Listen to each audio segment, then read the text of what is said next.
La Ley de Recursos Hídricos, Usos y Aprovechamiento del Agua se había convertido en uno de los temas pendientes de aprobación tras la vigencia de la Constitución Política de la República en octubre del año 2008.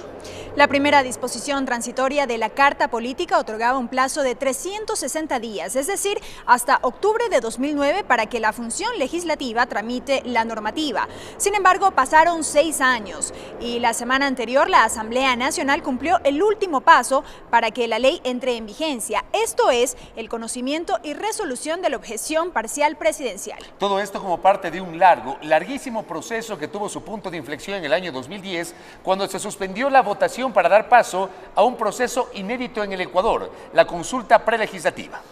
Más de 1.500 organizaciones sociales participaron en el proceso, que determinó que la ley no afectaba derechos colectivos, aunque en el curso del debate se evidenciaron posiciones contrarias de grupos indígenas, fundamentalmente que alertaban sobre la apertura a la privatización del agua. Este tema, la Ley de Recursos Hídricos, será motivo de análisis en este especial de nuestra Asamblea. Dialogaremos en minutos con Lourdes Esteban, asambleísta del Movimiento Pachacutic, Mauricio Proaño, vicepresidente de la Comisión Legislativa Especializada Permanente de Soberanía Alimentaria, y Rodrigo Coyaguazo, vocero de la Coordinadora de Movimientos Sociales por la Democracia y el Socialismo. Bienvenidos.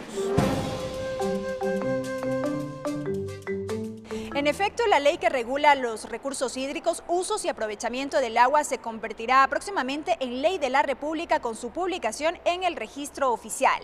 La aprobación de la ley fue posible tras un extenso periodo de debate y suspenso, matizada por la consulta prelegislativa. A continuación, revisamos un resumen.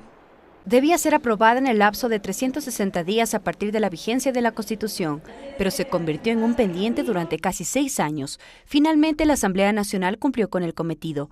Con el respaldo de 103 legisladores y tras un extenso trámite que incluyó por primera vez la realización de una consulta prelegislativa que recogió los criterios en las 24 provincias del país sobre posibles afectaciones a los derechos colectivos, con la participación de 1.500 organizaciones de primer grado y 11 de segundo grado en 22 audiencias provinciales, y 18 organizaciones nacionales en la Mesa de Diálogo Nacional, en este proceso se determinó que la ley fortalecerá la administración de las juntas de riego y agua potable, garantiza el cuidado de las fuentes naturales y equidad en la redistribución. Aquella mercancía que en el pasado se llamaba agua, hoy es un derecho humano de todas y todos gracias a este proyecto de ley y a esta revolución. Sin embargo, dirigentes de la CONAIE y de su brazo político Pachacutic rechazaron los términos de la iniciativa argumentando que fomentará la privatización del agua y criticando la naturaleza de la denominada autoridad única.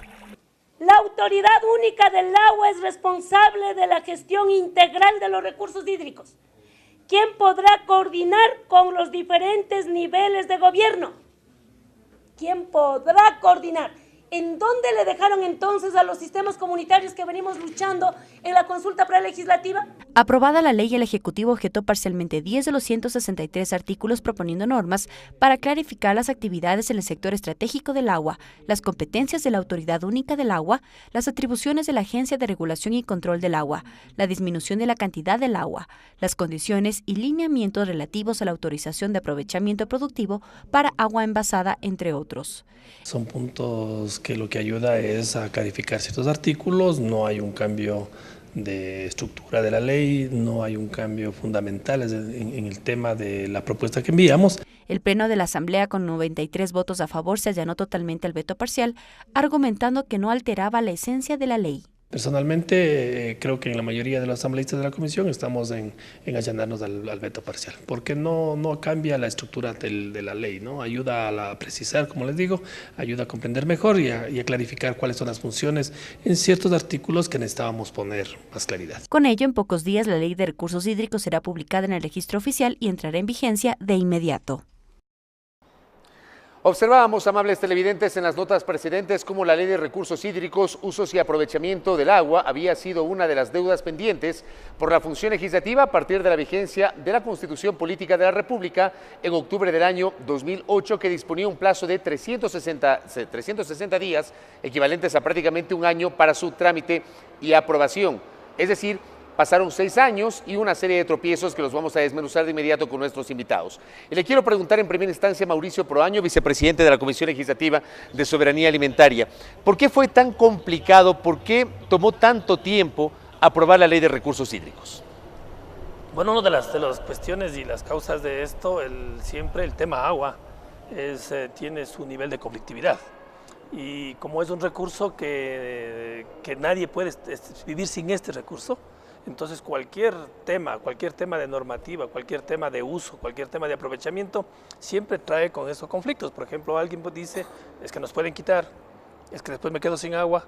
Eso es siempre en las comunidades, siempre la mayor conflictividad en las comunidades del tema agua. Entonces, pero ¿por qué surge ese temor? ¿Porque hay gente que tal vez tiene demasiada agua frente a otra que no la tiene? Bueno, eso es una realidad del país. Desde cuando hicimos los primeros estudios en los 90s y últimamente el último estudio se habla de un acaparamiento de agua en el país. Claro que ahí hay que sacar lo que es agua de concesiones que fueron de aguas hidroeléctricas y con eso queda menos la diferencia, pero en el país existe acaparamiento de agua, ¿no? Hay gente que tiene sobrepasado lo que necesita y hay gente, juntas de agua potable, gente pobre que a veces tiene 5, 4 litros que no les alcanza y otro tiene 1000 litros que está desperdiciando.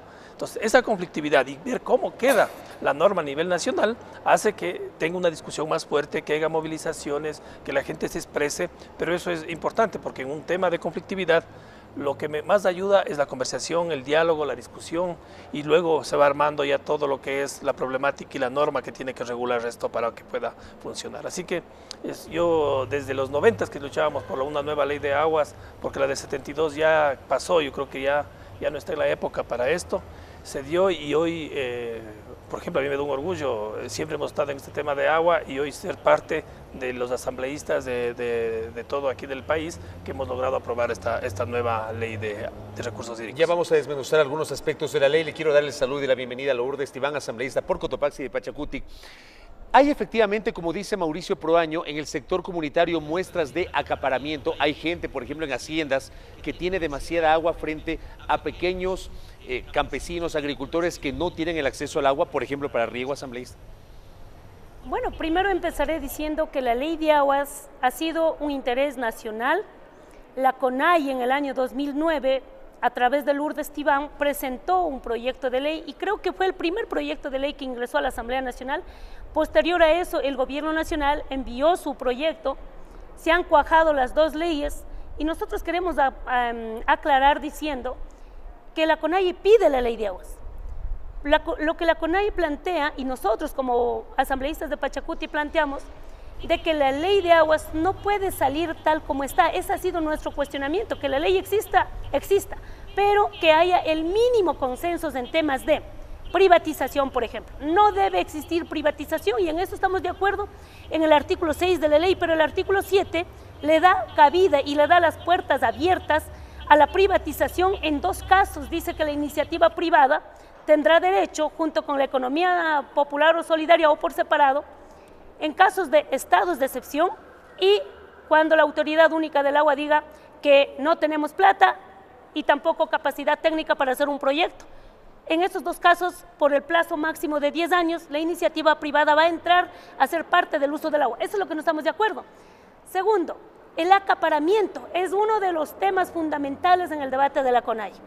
Nosotros queremos que se implemente la transitoria de la Constitución que dice que a partir de la vigencia de la Constitución, el Ejecutivo establecerá mecanismos para terminar con el acaparamiento. Resulta que la ley en ningún artículo termina normando cuál va a ser el paso para terminar con el acaparamiento. Porque la ley prohíbe el acaparamiento.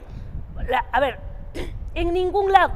A partir de hoy prohíbe la privatización y prohíbe el acaparamiento. No obstante que el artículo 7 dice que sí va a haber privatización.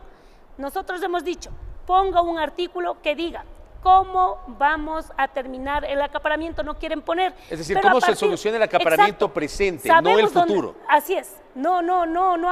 Porque se supone que en el futuro estará prohibido el acaparamiento. Sí, pero ya no hay agua tampoco. ¿De dónde vamos a acaparar? ¿Dónde va a haber? Ahorita está acaparado el agua. Con las sentencias, las autorizaciones que nos daban del agua desde el año 60, 70, 80, 90, hasta la actualidad, ya hay, no solamente haciendas, envasadoras, sitios donde se dice que el agua es para entes productivos, está el agua. Alrededor de ese sector que tiene el agua, también hay comunidades que no tienen acceso ni a agua potable ni riego. ¿Cómo hacer? Sin quitar ese derecho que tiene el hacendado, el empresario, el productor, ¿cómo hacer que el agua cumpla con la función social que dice la Constitución. Primero, el ser humano.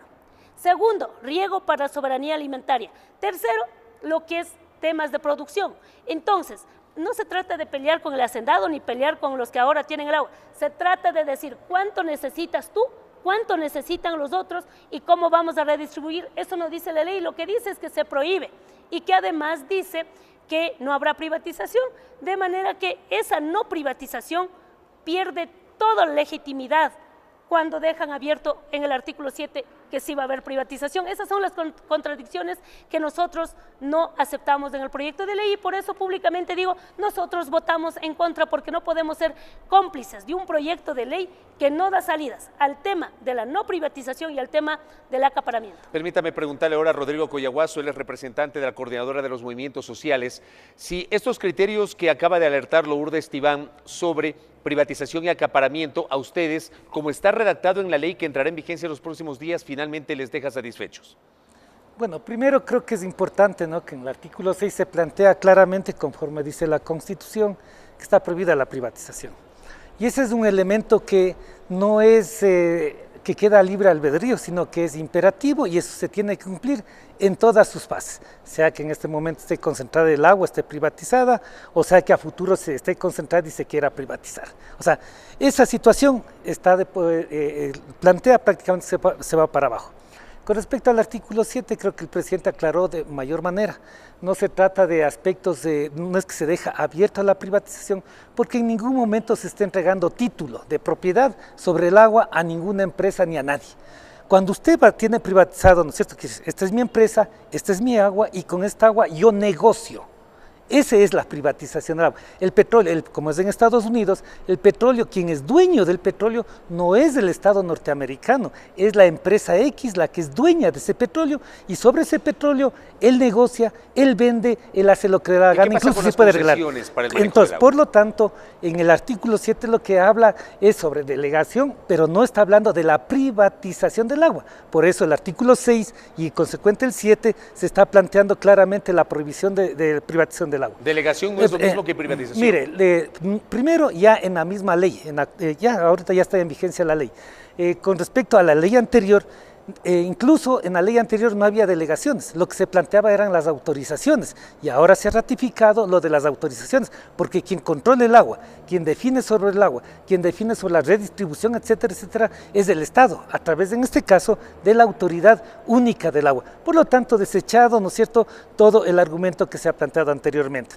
Segundo elemento, con respecto al acaparamiento, cuando planteamos que, y también la Constitución lo plantea, que se debe realizar un estudio, una auditoría de dónde está concentrada el agua y obviamente también dónde no hay agua y de esta manera proceder, en la ley lo dice claramente, a la redistribución del agua. Cuando hablamos del acaparamiento, si alguien tiene 500 litros por segundo y en realidad necesita 100, quiere decir que 400 está acaparando. Esos 400 se tiene que redistribuir ¿a quiénes? Puede ser otros sectores productivos de la economía social solidaria, puede ser compañeras y compañeros campesinos en general, sea esto del pueblo indígena, del pueblo afroecuatoriano, del pueblo montubio, en definitiva del pueblo mestizo, en definitiva de aquellos que necesitan el agua. Eso está claramente definido. Y el otro aspecto, ¿no es cierto?, en lo que se refiere ya hacia dónde va. Esto se está planteando primero como un derecho humano. Cuando hablamos de derecho humano, quien garantiza el derecho humano es el Estado como tal.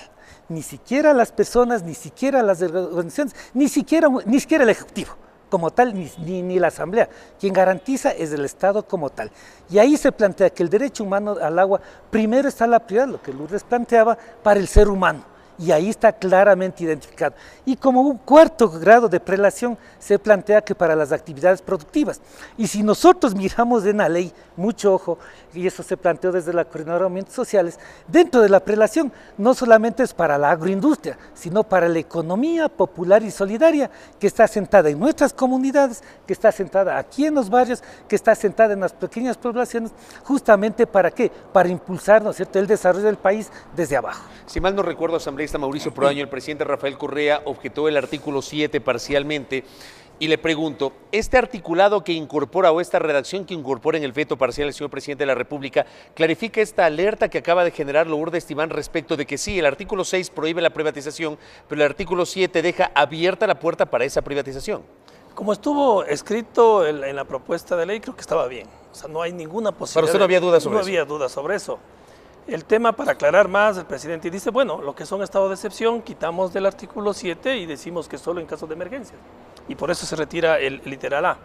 En lo otro, hay una confusión y siempre ha habido una discusión, no solo aquí, a nivel mundial, qué es privatización y qué es prestación de servicio. ¿Qué es lo que llamamos concesiones? No, prestación de servicio es cuando puede ser una concesión que se llama aún parte del proceso. Cuando el Estado delega a una empresa privada determinada situación. No deja de ser la gestión, porque la autorización es a la empresa del Estado, es Estado o comunitario. Por ejemplo, medición de medidores. El municipio no tiene capacidad y ve a alguien unos técnicos o un grupo de personas que pueden hacer la medición y le entregue la información, como sucedió en México, como sucede aquí, por ejemplo, en calidad de agua. Le da a la empresa privada que haga ese trabajo y le entrega los datos, pero no está entregando el agua. ¿Qué municipio a veces, por ejemplo, en las zonas rurales, tiene laboratorios para hacer calidad de agua todas las semanas, todos los meses? No tiene. Pero hay laboratorios que pueden hacer de 4 o 5 municipios, porque ahí sí sale rentable tener un laboratorio para varios municipios y hacer lo que es el control de calidad y entregar la información si el agua está bien o está mal. Eso es lo que habla el artículo 7. O sea, eso dice, es un proceso que se puede delegar. Son las cuestiones especializadas, si se quiere. La privatización es diferente. La privatización es cuando quisieron hacer con una ley que estaba escondida ya con Sixto Durán Ballén, donde se le daba con escrituras. El agua era propiedad, ya era de la persona, y este caso pasó en Chile. En el norte de Chile fue claramente que se entregó ya los títulos a las comunidades, fue una empresa gigante y les compraba a los agricultores, ¿cuánto $100? Toma 500, toma 1000, la gente le daba, y luego que acaparó todo y bueno, esto es mío, ahora les cuesta tanto. Eso es privatizar, lo otro no es prestación de un servicio. Entonces, esa es que es la diferencia muy clara. Y en cuanto a acaparamiento, compañera Luz decía, ¿y cómo no dicen cómo evitar eso? Estamos muy claros, en datos de hace 2 meses, 1.430 concesiones mayores de 50 litros por segundo tienen el 73% del agua. Bueno, ahí, como les digo, hay que mover la parte de hidroeléctricas, pero es la cosa. Y 16.000, más de 16.000, cerca de 16.000, menos de 10 litros tienen 5.76% del agua. Y es por eso que en la ley también dice, los que tienen menos de 5, hoy no hay el pago del agua cruda. Entonces, el acaparamiento, ¿cómo se quita? Con la redistribución, y eso está en la ley. ¿Y cómo redistribuimos para que no se piense que pueda haber algún tipo de confiscación que también lo prohíbe la Constitución? Sí, pero en agua no tiene un problema de eso. El problema usted tiene en el agua es cuestión de medición. Por suerte, el recurso agua es el de los más estudiados en el mundo. Y tiene toda una metodología, tiene toda la investigación para hacer una redistribución. Y eso es fácil. Modelos de simulación, se hacen cuencas hidrográficas, se tiene 20, 30 años de precipitación, se tiene todo el flujo de agua que se da en las cuencas, se conocen los tipos de suelos, el tipo de consumo de las plantas, se conoce cuántas personas existen y se hace el cálculo y se sale la oferta de agua que existe en la cuenca y luego se ve la demanda y se cruza y ve si hay un déficit o no un déficit. Eso ya tiene que comenzar a trabajar y eso está puesto en la ley. Entonces ahí no es que yo soy acaparador de agua y tengo 1000 litros por segundo y tengo 200 hectáreas y me voy a quedar con eso. No, usted, señor, según el ecosistema y según el tipo de suelo, usted necesitará de 200 hectáreas unos 50 litros o 60 litros. Lo demás corresponde que pase. El problema que sabe pasar en campo es que nos han enseñado, y estuve recién en el Chaupo, estuvimos también en Carchi conversando con la gente, es que les hacen pelear, como siempre ha sucedido en agua, a los pequeños. O sea, por 6 litros, 7 litros se pelean, porque nadie quiere pelearse con el grande. Entonces, por eso la redistribución es clara. ¿Cuáles son los grandes, los hacendados? Hay gente hacendada, a veces hay empresas que tienen eso, ¿no? Hay una empresa, por ejemplo, que conozco, yo mismo hice 4 estudios sobre eso, hay una empresa que tiene un río concesionado. Ya se puede imaginar. Y más abajo hay gente que se peleaba por 3, 4 litros. En Mira recuerdo que por 2 litros que se peleaba la gente, le perdió el oído un señor que le dieron un machetazo por la pelea del agua.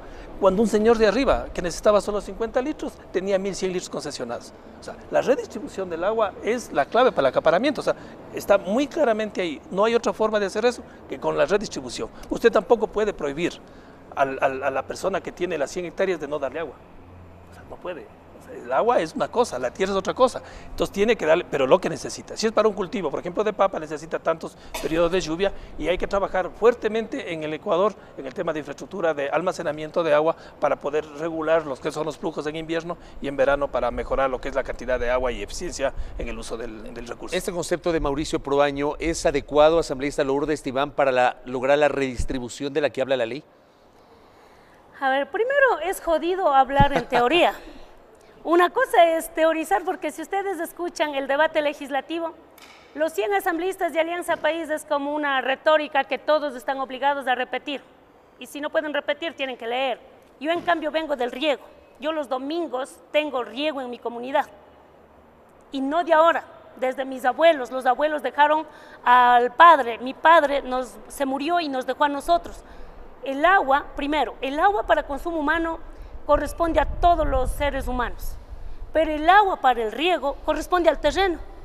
¿Quién tiene mayor número de terreno? Lógicamente va a ser el hacendado o el propietario de grandes extensiones de tierra. Preguntar al hacendado o al propietario si te sobra agua, no va a decir que le sobra, va a decir que falta. ¿Por qué?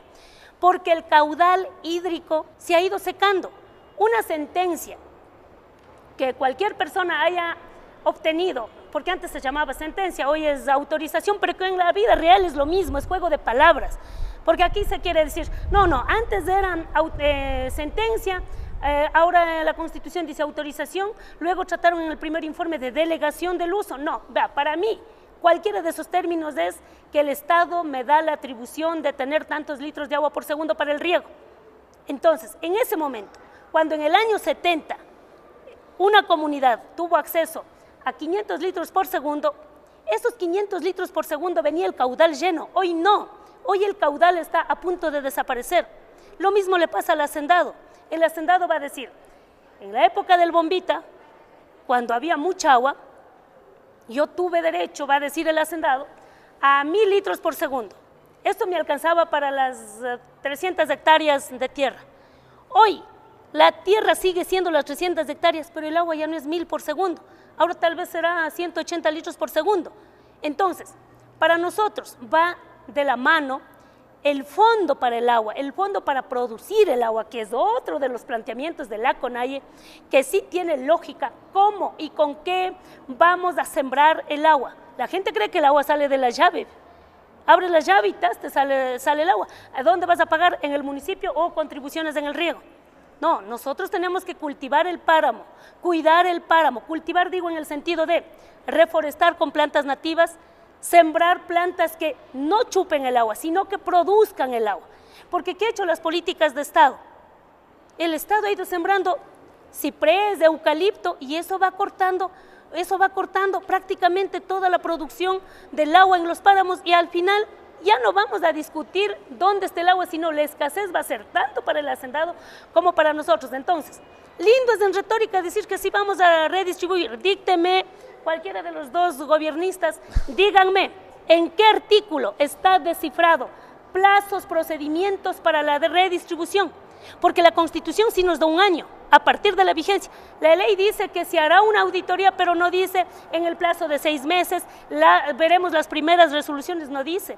Entonces, no creo que aquí estemos para juegos de palabra. Por ejemplo, Mauricio decía que el tema de la privatización solamente es para dar servicio, creo que decía. El tema de servicios dijiste, ¿no?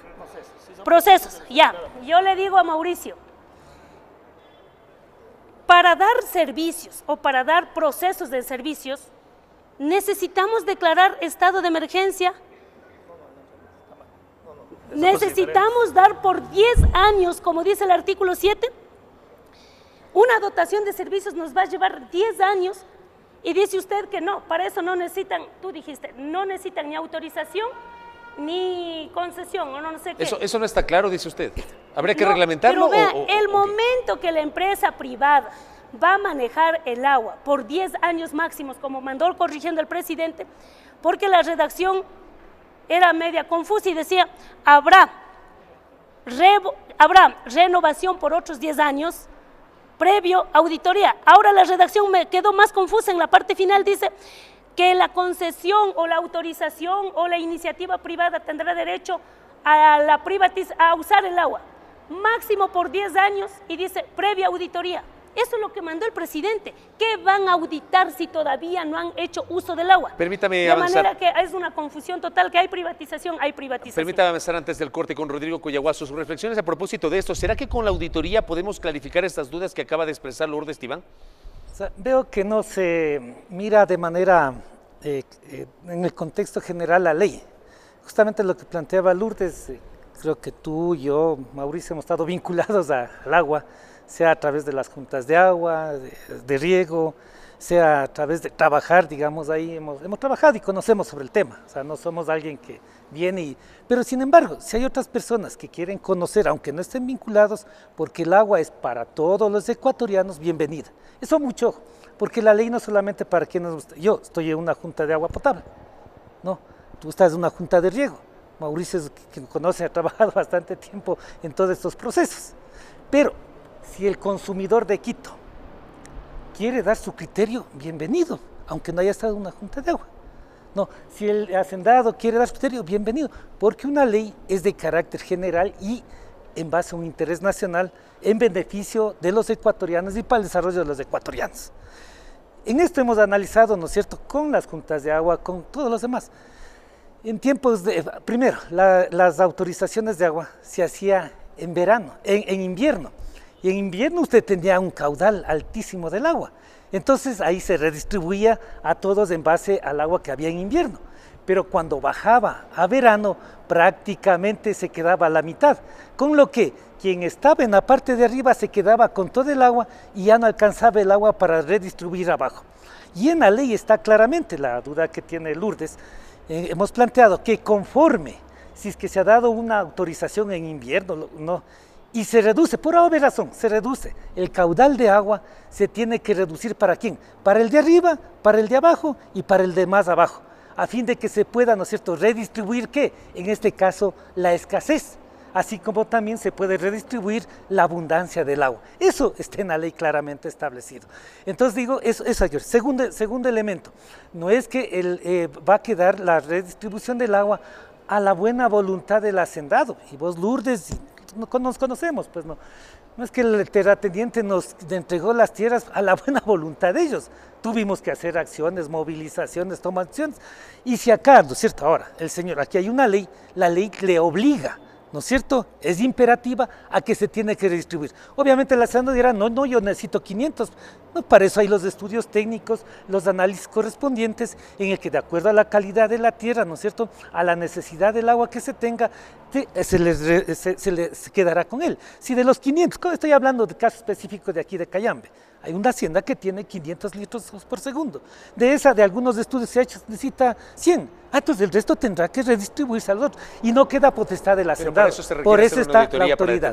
Correctamente, correcto. Para eso es. Porque yo no puedo, en el mismo caso, me voy y digo, no, necesita solamente 100. Y sin ningún criterio tenga para el otro. No, técnicamente si necesita 100 y estos 400 para la comunidad B, para la comunidad que para eso es la auditoría. Los tiempos justamente es uno de los elementos que tenemos que nosotros impulsar y está establecido. Mauricio ya lo dirá, pero está establecido. Entonces por eso digo, miremos la ley. Y un elemento más, yo creo que a veces por concentrar uno se pierde el objetivo.